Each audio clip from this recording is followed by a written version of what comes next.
Alright, so real quick about Unit 3 and then we're going to jump into it. Unit 1, when I looked back at like when we reassessed and everything else, or sorry, Unit 2 took us almost a month. Okay, we talked about greatest common factors, least common multiples, simplifying fractions, adding and subtracting, multiplying and dividing. Unit 3 is going to take us a week and a day. Our summative assessment is next Wednesday. There is literally one standard, and there are 2 sections that we are going to cover out of the textbook. Now that being said, this is a pretty significant unit. Without Unit 3, you're not going to understand any of Unit 4, which is solving equations, which is like the big idea. Okay? Unit 4 will take close to a month, if not longer. Okay? So there's a lot of important stuff that we're going to kind of build on in this. So unit number 3 is all about this idea. We're going to ask you to simplify expressions. And I realize that many of you probably, as you read this scale, might not have any idea what this is talking about. But by the end of this week, not just by next Wednesday, but really by the end of this week, we should know what we need to do for all of our simplifying expressions. So level 1, you need to be able to do the distributive property or simplify expressions by combining like terms. We're going to start talking today about the distributive property. Okay? Level 2, you're going to notice, is almost exactly like level number 1, except that it changes one word. In level 1, we need you to do one or the other, and in level 2, we need you to do both. That's it. That's the difference between a level 1 and a level 2. Level 3, now we're going to start to get into more challenging problems. In order to get a level 3, you can get all of level 1 and all of level 2, and now you can start to apply these in multi-step problems, where you distribute and combine like terms. And then in level number 4, you're going to be expected to do all of this stuff with fractions, which that's why we spent as much time in Unit 2 as we did, because fractions are not going to go away. Okay, we specifically have a standard or a part of each standard devoted to fractions in each of the next couple of units. Okay, so that scale's on there. You can go back and refer to it. Again, it's going to be a real short summative assessment. Literally, it's over one standard. It's one page. I think it's 8 questions, and that is it. As opposed to the one yesterday that you took that was 3 pages, and you guys had 60 minutes, and some of you took more than that. We're going to give you not quite 40 for your summative assessment. So we don't have a practice test with this? You don't have what? We don't have like the... You will have your practice, yes, but then when it actually comes to the summative, it'll be just like that one practice one. Yep. Alright, so that's kind of in a nutshell what we need to know about unit number 3. Now let's actually dive in to what unit number 3 is going to be talking about. So today we are discussing the distributive property.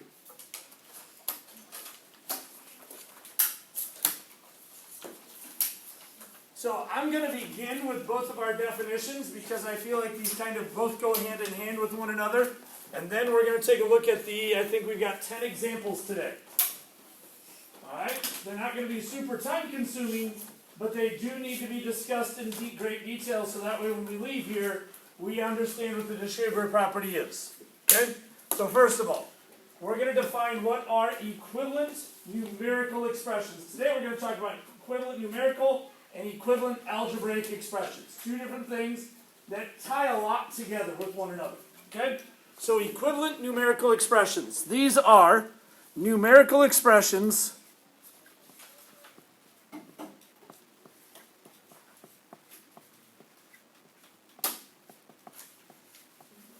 that have the same value.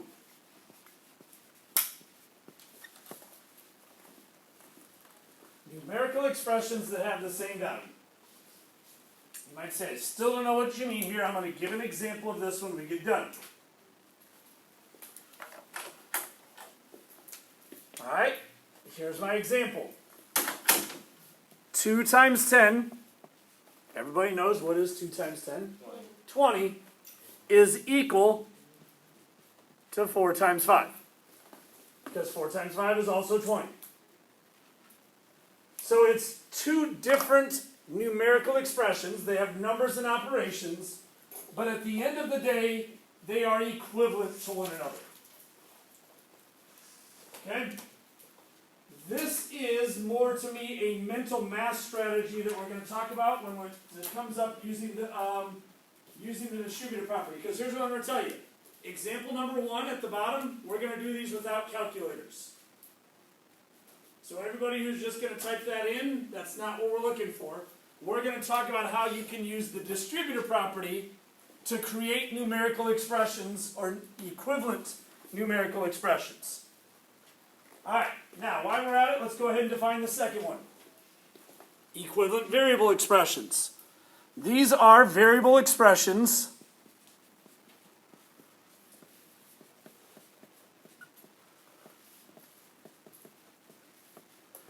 that have the same value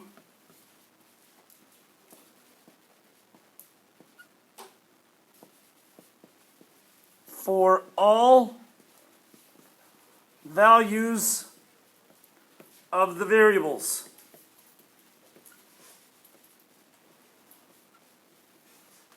And I'm going to put my S in parentheses because it may have a single variable, but it might also have multiple variables.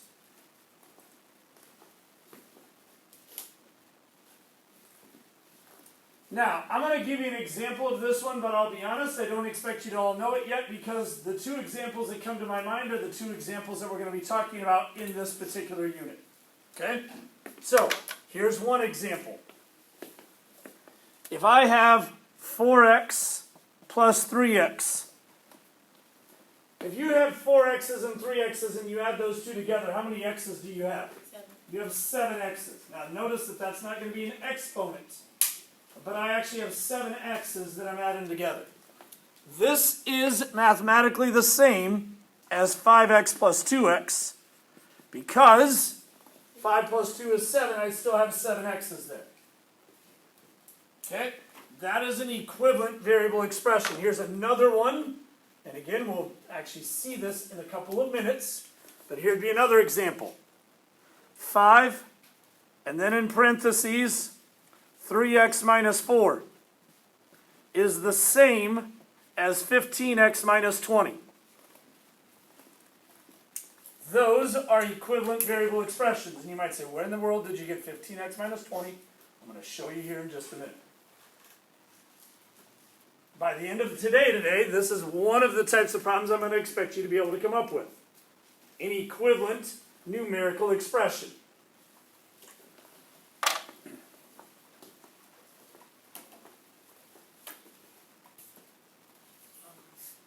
Alright, now, the first part of our standard, and the part that we're going to spend both today and tomorrow talking about, is this idea called the distributive property.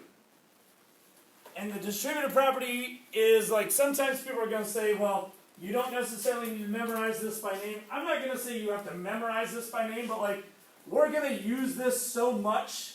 And when I say so much, like I'm talking hundreds of times this year, that it's just going to become second nature that we talk about the distributive property. Okay, by the end of your 4 years here at Linmar, you're going to have used this thousands of times. It's not like some of the other properties that you may discuss that like you learn once and never bring back up again. The distributive property is by far the most common property that you're going to use in algebra, pre-algebra, algebra 2, geometry, and all of those. You're going to use it a lot. So here's what the distributive property tells us. And we have an algebra version of this, and then we have a number version of this that we're going to go ahead and add into this. So let me go ahead and erase these and slide this up so everybody in the back can see. What the distributive property says is this. So let's think about this as far as order of operations go. If I were to give you this let's actually use this example right here. What would you do first to evaluate this expression? Order of operations, PEMDAS. You would do 6 plus 3 first. And what is 6 plus 3? 9. It's 9. And then after the 9, what is the implied operation here? Multiplication. So we take 4 times 9 and we get 36. Okay? Here's what the distributive property does. And I'll be honest, We don't use it with numbers a ton. Well, I'm not going to say we won't at all. We use it a lot more with variables. But here's what the distributive property says. If you have something that is outside your grouping symbol, and it is being multiplied by things that are being added together in here, you can distribute, hence the distributive property, this variable out in front to multiply by both of these. So notice that we're taking this expression, and then we're taking it and making it a times b, and we're adding then a times c. Okay, you're able to get rid of the grouping symbols and make this into two multiplication problems that are then being added together. What is the whole purpose of this? You'll see later on. Now, as you guys just showed me, or told me, if you were to follow this by using the order of operations, this would become 4 times 9, which is equal to 36. Okay? All I'm going to show you is an alternate way to do this. You can take your 4 and distribute it to each of these two terms here. So what would that look like? That would look like 4 times 6 plus 4 times 3. Now, you guys don't have room, so don't worry about writing the rest of this, but let's multiply now. What's 4 times 6? 24. Plus, what's 4 times 3? 12. What's 24 plus 12? 36. Do you see that we got the same answer? We've created an equivalent numerical expression.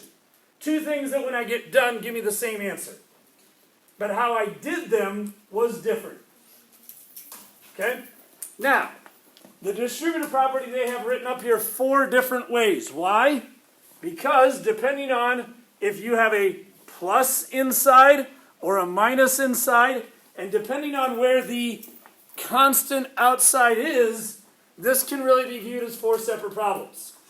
So, in this one, the order of multiplication doesn't matter, correct? So if I have a times my set of parentheses, I should be able to take my a in parentheses and slide them around. I should still get the same answer.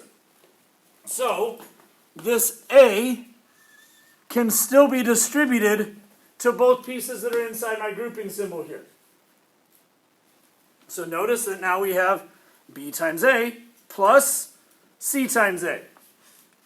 So for this one here,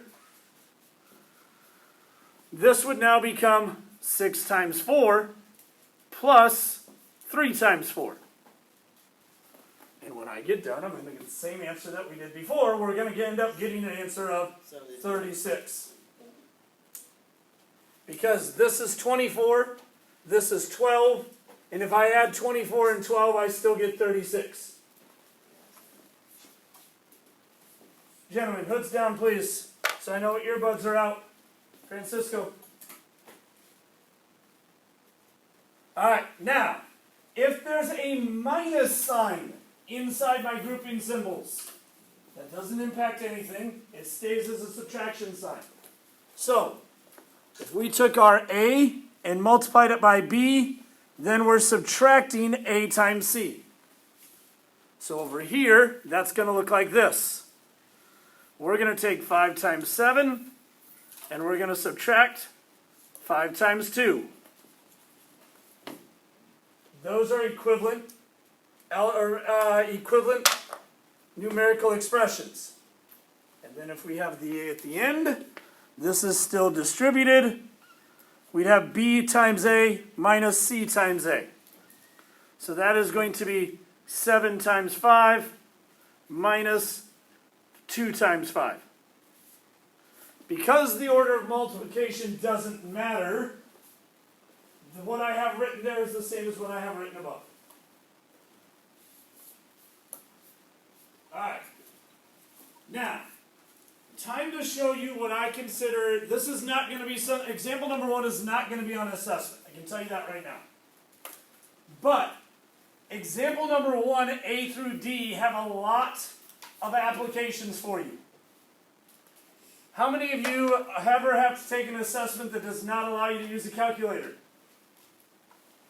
If it Any of you still have to take the MWEA, you have to raise your hand, right? Because there's no calculator on that. Wouldn't it be nice to have some mental math strategies? Do they get to use them on their algebra probes? They do.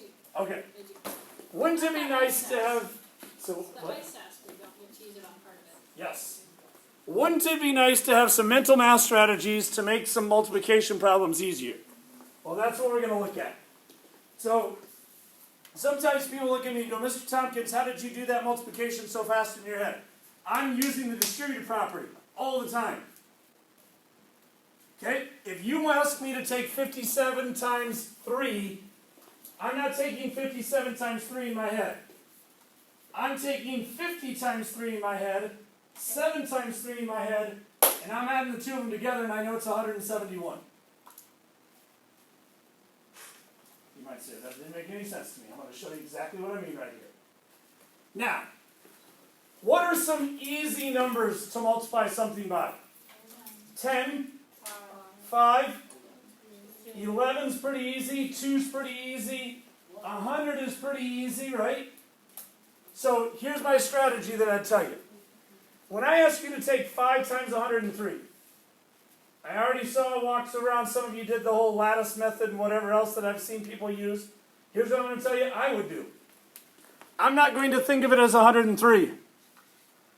I'm going to think of it as 100 plus 3. Would we all agree that mathematically those are the same things, right?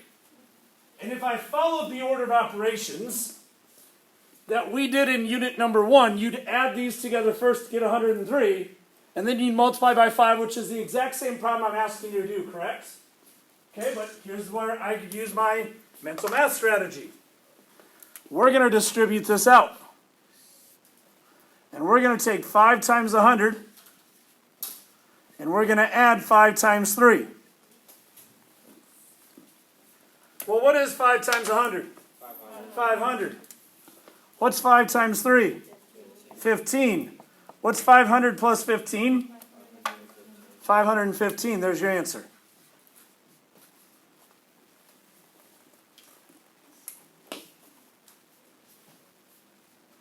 Now, the other extreme, and I didn't throw this on the example, what if I asked you to take 5 times 99? Well, how could you quickly rewrite 99? Even easier.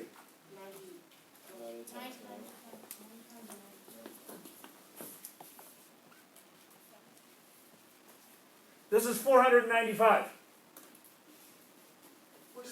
Okay?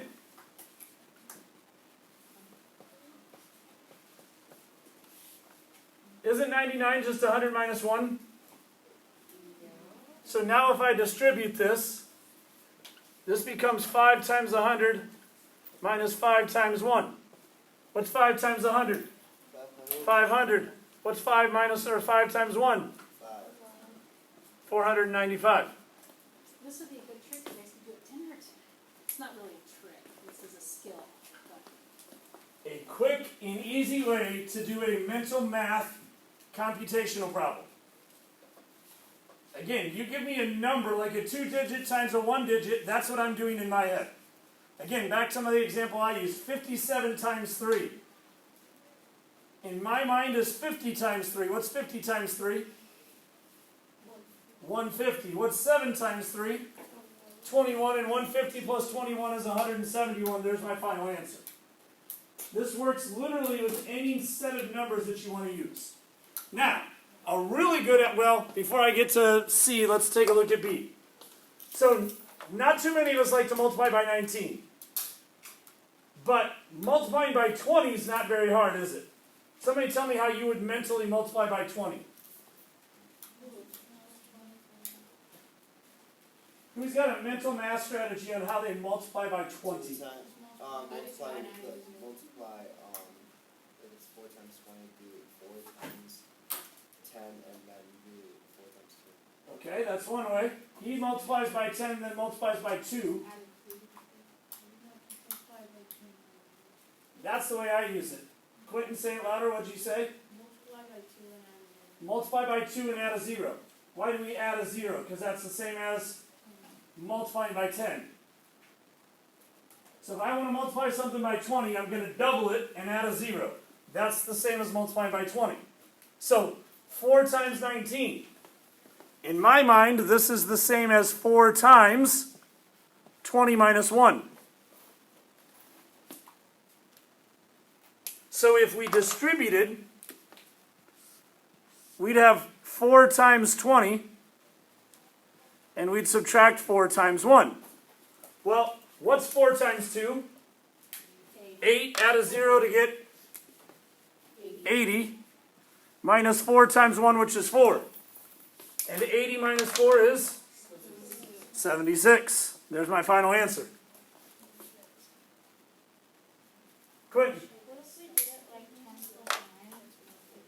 if you did what? Could we do it like 10 plus 9? And then Yes, you could. And then you take 4 times 10, which is 40. 9 times 4, which is 36, and then add those two together, you'd still get 76. Because they are mathematically equivalent. Now, maybe you're like, I still don't like this, but a good strategy, I don't know too many people who like multiplying decimals. I'm just going to be pretty blunt. Like, most people don't like multiplying by decimals. So multiplying by decimals is another strategy that we can use to help when we multiply or use the distributive property. So 3.8. 3.8 is really close to what number? 4. It's really close to 4. And I can multiply 3 by 4 pretty easily. So here's what we're going to do. We're going to take 3, and we're going to write 3.8 as 4 what? 4.0. Minus Oh, 0.2, right? 4.2. 4 minus 0.2, right? Not just 4.2, but 4 minus that. Because if I take 4 minus 0.2, I get 3.8. Oh, yeah. Whatever I put inside my parentheses here has got to be my number here. Okay? So if I were to distribute this, I'd have 3 times 4 minus 3 times 0.2. Well, what is 3 times 4? 12. 12. What is 3 times 0.2? 0.6. Is that a point or 3.0? That's 3 times. Sorry. Yep. And then 12 minus 0.6 is? 11.4. There's my answer. So, you guys try D with the decimal. Don't multiply by 5.1. Think about how you'd rewrite 5.1. So then you could use the distributive property to find your answer.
Alright, again, in my mind, 5.1 is really close to 5.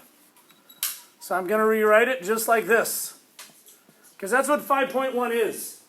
It's saying you have 5 plus 0.1.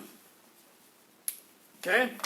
So if I now distribute, this is now going to be 7 times 5 plus 7 times 0.1. What is 7 times 5? 35. What's 7 times 0.1? 7. 7.0. 0.0 or 0.7.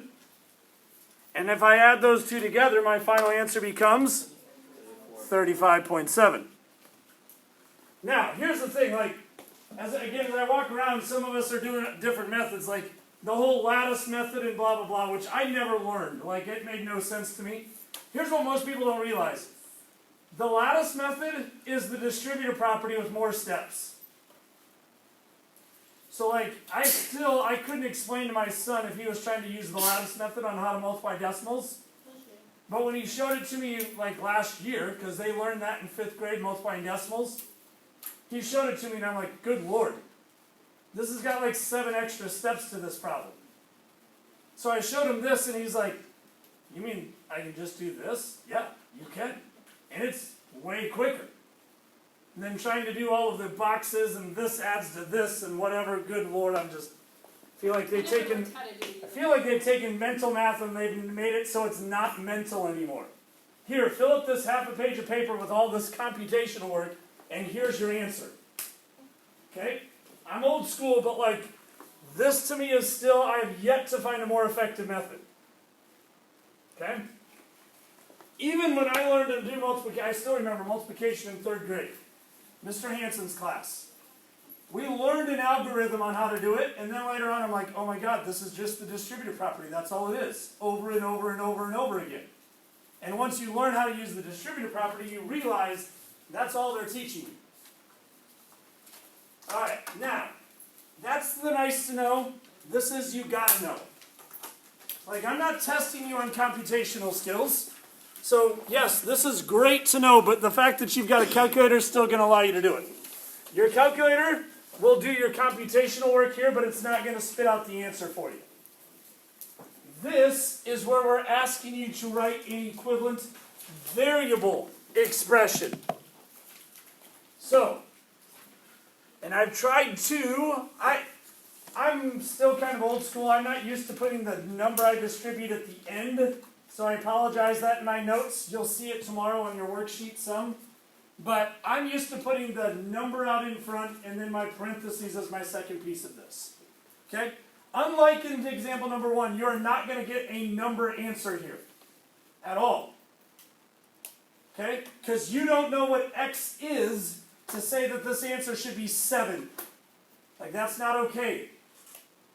What we're going to do is, again, use the distributor property to write an equivalent expression. So where we're going to begin is we're going to start by multiplying through by a positive 3. And I'm going to write this out for us until we start to get really good at it. What we're saying here is we're taking 3 times 2x and we're adding 3 times 8. That's what the distributor property is telling us to do here. So, how do I multiply 3 times 2x? Well, I multiply the numbers together. What's 3 times 2? 6. This is a 6x right here. Then I'm going to pull down my plus because it's a plus sign. And we're going to take 3 times 8, which is 24. That's it. Some people are like, well, but Mr. Tompkins, why can't I take 24 and 6 and add those together? Those are not like terms, which is what our next which our next section is about. We're going to talk about when you can and can't add those together. The analogy that I always use is this. If I have 6 apples and 24 oranges, okay, what do I have at the end of the day? 6 apples and 24 oranges, right? I can't add them together and get 30 of some new type of fruit. If they're not like terms, you can't combine those together. That's as far as you're going to be able to go. So if it was like 6x plus 24x, then you can add Then you could, absolutely, because now those would be like taking 6 apples and adding 24 apples. Now I got 30 apples. Yes. All right, now, for my next one, we're distributing through a positive 7. So, we'd have 7 times 4x. We're going to pull down the subtraction, and we're taking this 7 times positive 2.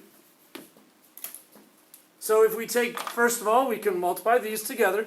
7 times 4 is 28x. Pull down your subtraction. 7 times 2 is 14. This, again, is my final answer. I can't turn that into a 14 or 14x. I got to keep my 28x and my minus 14 as separate identities in this problem. Can I jump in and just say Yes. something?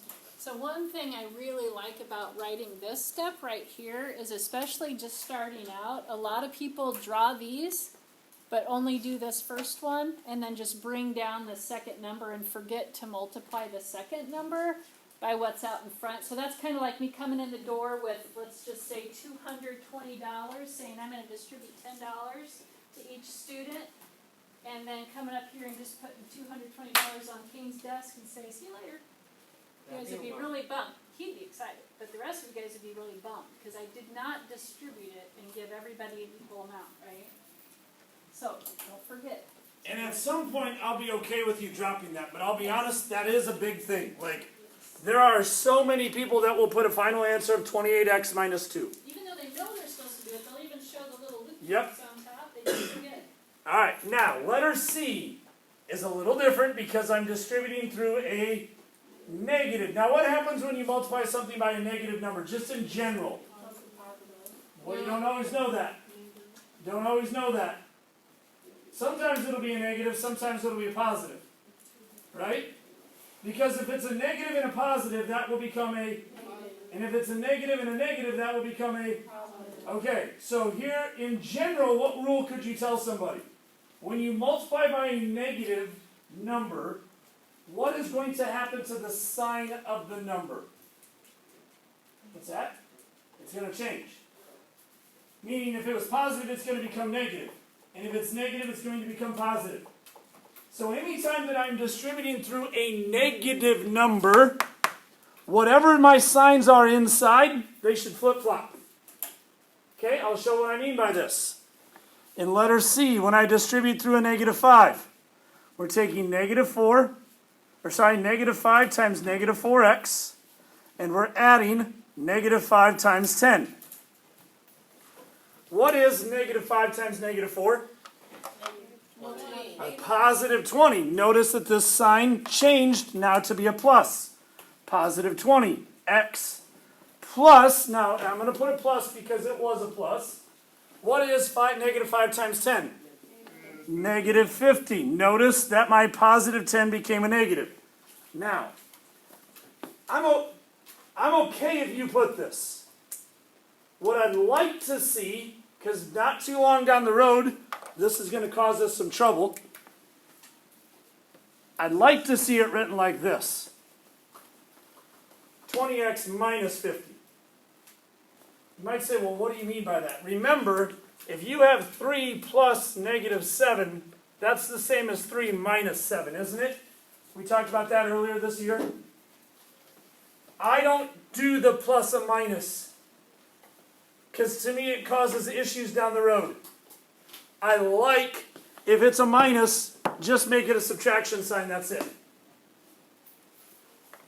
Now, letter D throws everybody off. Because they don't see a number in front of the parentheses, but there is one there. Not just a 1, but it's a negative 1, because there's a negative in front of that. So if you need to, you can draw the 1 in here. Now again, you're multiplying by a negative, so what's that going to tell us about our signs inside of this? They're going to flip. That's one thing I've got to emphasize, because a lot of people make these errors. So, this now becomes negative 1 times 3x, and we're subtracting negative 1 times 8. What is negative 1 times 3x? Negative 3x. Minus, what's negative 1 times 8? Negative 8. We can't leave it like that. It's not allowed. Because when we subtract a negative, we're really what? We're really adding a positive. So this becomes negative 3x plus 8. Now, here's what I point out. Notice this positive number became a negative number, and this subtraction sign became a plus sign. Do you see how the signs are changing when I'm multiplying by a negative number to begin with? You need to make sure that happens. Well, really, to piggyback off what Ms. McClure said here, a lot of people forget to take 7 times 2. A lot of people forget, especially with the second part, that sign changes now. Okay, Cynthia. Okay, so you see how it's like a negative, this is negative 1 times 8? Yep, If we, and here's like the subtraction, yep. like, if you wanted to, would it matter if you put parentheses around the negative 1 times 8? Nope, that'd be fine. Alright, now, I realize there's an E and a left, but I don't have enough time to do justice with it. And it's not going to be required out of your book tonight. It is required for your homework tomorrow. So we're going to pick this back up tomorrow. Okay? Your assignment, though, is going to be page 75. Numbers 1 through 35 odd.